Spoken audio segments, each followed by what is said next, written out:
Well, I had to fix a problem that I had with the door, and it caused me to have to remove the bubble doors. This little piece that I'm looking at right here, that black piece, I put in the wrong orientation.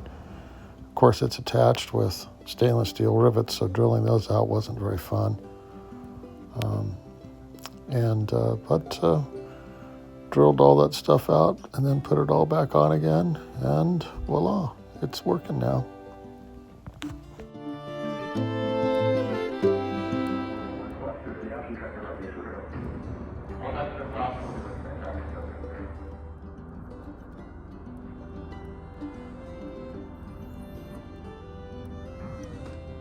Nice.